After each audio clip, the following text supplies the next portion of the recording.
Hey buds, and also hey new buds, there's so many more of you than there were last week. Welcome to the party, thanks for coming along. So I've been thinking a lot about gender and food lately. I'm always thinking about those things, but now I'm thinking about them together, like combined. I love cooking, I like the experimentation aspect of it, trying new things, defending my ability and right to make things by eye, because weighing things, like, who has the time? I'm busy. I also like cooking to look after people. I think it's such a physical way to show love and care for someone. Making cookies if someone's sad, bringing cake if you and your co-workers have to stay late at something, or making dinner for a friend.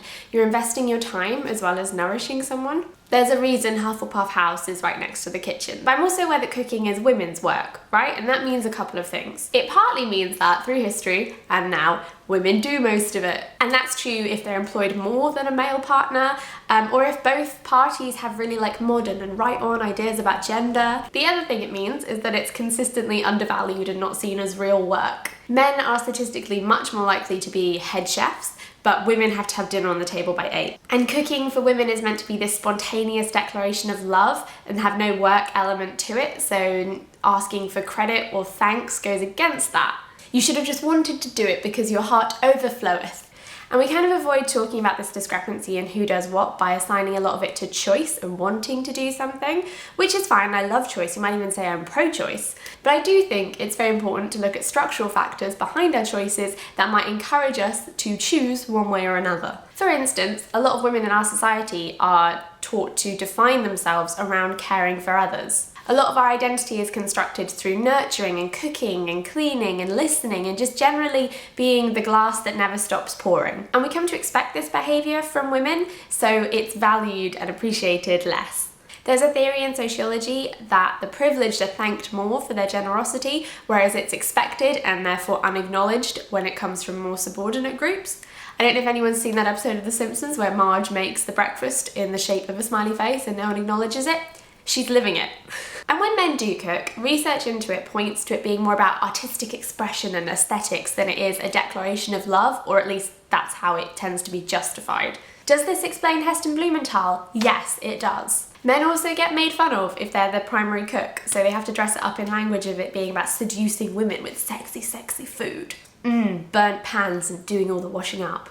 I think it's a real shame that we don't tend to raise boys to see caring for others as enough on its own. Partly because I think it means a lot of us grow up thinking forms of work around caring and the service industry are unimportant and easy, but also because if there's one thing we should all be doing, it's looking after each other. That is an objectively good thing, and if you don't think so, you might be Ayn Rand, in which case, get out of here, Ayn Rand! Raise boys and girls the same way sometimes seems to mean let your daughter wear blue and play rough, which I think is ace, but I would like to see it mean teach your son to be gentle and value caring for people. Teach him that providing for people through small, affectionate gestures that show thought and consideration is something worth striving for. Love doesn't have to be aggressive or violent, it can just be making someone dinner.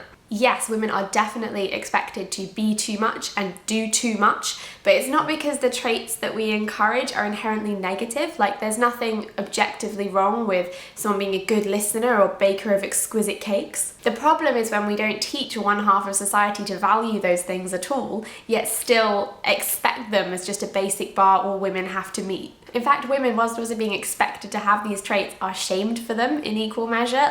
Oh, women talk to each other too much, or oh, she's too house proud, oh, she's too emotional. If those tasks were spread thinner, I think we'd value them a lot more, and I think we'd all have a better and more delicious time. Not all women, and in fact, hashtag not all men, are ever going to enjoy nurturing and looking after people, and nor should they have to. But I don't think that would be there as something we have to do, or we've failed in our duty as a human woman if more men were stepping up to do it. I really believe that the solution to women's work not being valued isn't for us all just to become individualist hellhounds, but instead it's to champion those professions and abilities that have historically been maligned and see them as actually pretty crucial to our lives. I also think it's super worth noting that the person you can be showing love and affection to through food can be yourself, which I think a lot of people who are the primary cook often forget.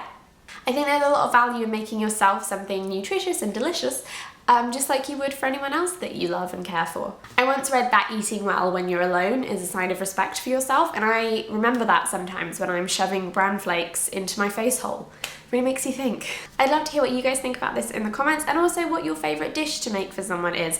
I like making cookies at the moment because I love how using no recipe has no consequences and you can whip up a batch really fast in an emergency. And I will see you guys again soon.